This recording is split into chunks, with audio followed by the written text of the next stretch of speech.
बोलो गणेश जी महाराज की जय। आज मैं आपको करवा चौथ की कहानी सुनाने जा रही हूँ। प्लीज़ लाइक, शेयर और सब्सक्राइब करिए। अच्छे लगे तो कमेंट भी कीजिए। एक गांव में एक साहूकार के 7 बेटे और एक बेटी थी। सेठानी ने 7 बहुओं और बेटी सहित कार्तिक कृष्ण चौथ को करवा चौथ का व्रत किया। उस लड़की के भाई हमेशा अपनी बहन के साथ भोजन करते थे। उस दिन भाइयों ने बहन को भोजन के लिए बोला। तब बहन बोली, भैया आज मेरा करवा चौथ का व्रत है, इसलिए चांद उगेगा तब खाना खाऊंगी। भाइयों ने सोचा कि बहन भूखी रहेगी, इसलिए एक भाई ने दिया लिया और एक भाई ने छलनी लेकर पहाड़ पर चढ़ गए। दिया जलाकर छलनी से ढक कर कहा कि बहन चांद उग गया है, अर्घ दे ले और खाना खा ले। तब बहन ने भाभियों से कहा कि भाभी चांद देख लो। भाभी बोली कि बाई जी ये तो चांद तुम्हारे लिए उगा है, तुम ही देख लो, हमारा चांद तो रात में ही दिखेगा। बहन अकेली ही खाना खाने बैठी। पहले कोर में ही बाल आया, दूसरा कोर खाने लगी तो उसमें ससुराल से बुलावा आ गया कि बेटा बहुत बीमार है, सो बहू को जल्दी भेजो। माँ ने जैसे ही कपड़े निकालने के लिए बक्सा खोला, 3 बार ही कभी सफ़ेद कभी काला कभी नीले कपड़े ही हाथ में आए। तो माँ ने एक सोने का सिक्का पलने में बांध दिया और कहा कि रास्ते में सबके पैर छूती जाना, और जो तुझे अमर सुहाग का आशीष दे तो उसको सोने का टक्का देना, पल्ले से और फिर पल्ले में गांठ बांध लेना। रास्ते में सब औरतें आशीष देती गई पर किसी ने भी सुहाग की आशीष नहीं दी। ससुराल के दरवाजे पर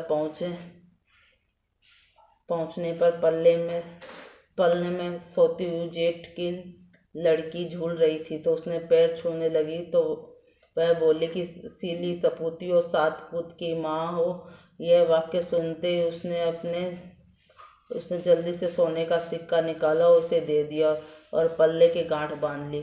अंदर गई तो पति मरा पड़ा था। बहू ने अपने मरे हुए पति को चलाने के लिए नहीं ले जाने दिया और बोली, मेरे लिए अलग से झोपड़ी बनवा दो, और वहीं अपने मरे हुए पति को लेकर रहने लगी। रोज सासू बच्ची खुशी ठंडी बासी रोटी दासी के साथ भेज देती और कहती, जा मुर्दा सेवनी को रोटी दिया। थोड़े दिन बाद माघ की तिल चौथ आई और बोली, करवा पिल्ला भाइयों की प्यारी करवा ले, दिन में चांद देखने वाली तो करवा ले। जब वो बोली कि हे चौथ माता, मेरा उजड़ा हुआ सुहाग तो आपको ही देना पड़ेगा, मेरे पति को जिंदा करना पड़ेगा।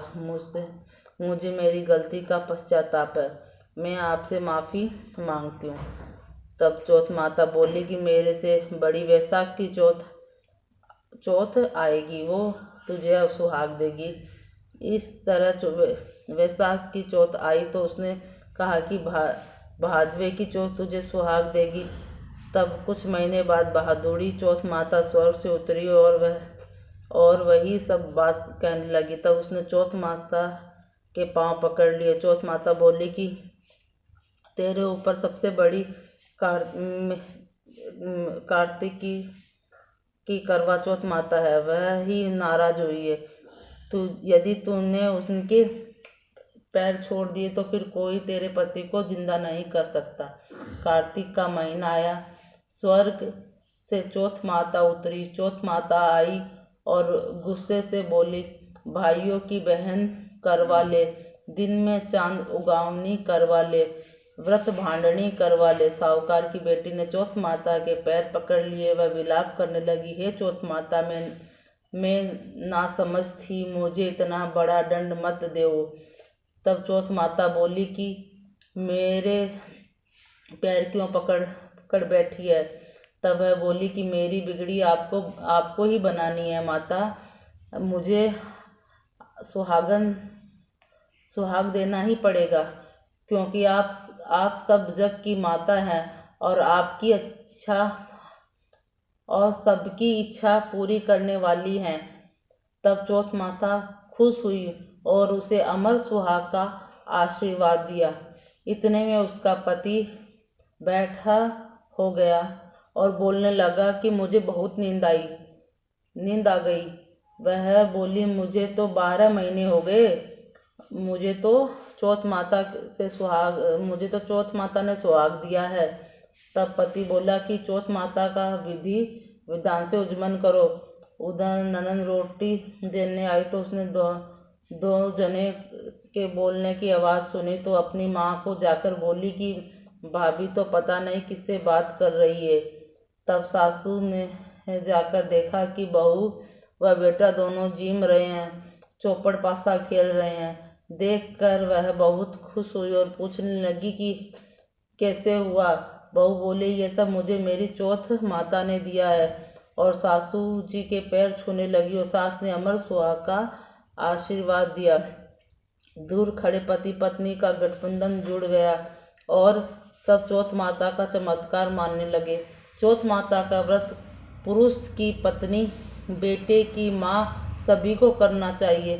13 चौथ करनी चाहिए। हे चौथ माता, जैसा साहूकारनी की बेटी को सुहाग दिया, वैसा सबका सुहाग अमर करना। कहते कि सुनते कि और हुंकारा भरने वाले की सभी को अमर सुहाग देना। बोलो मंगल करनी दुख हरणी चौथ माता की जय। जय गणेश जी महाराज।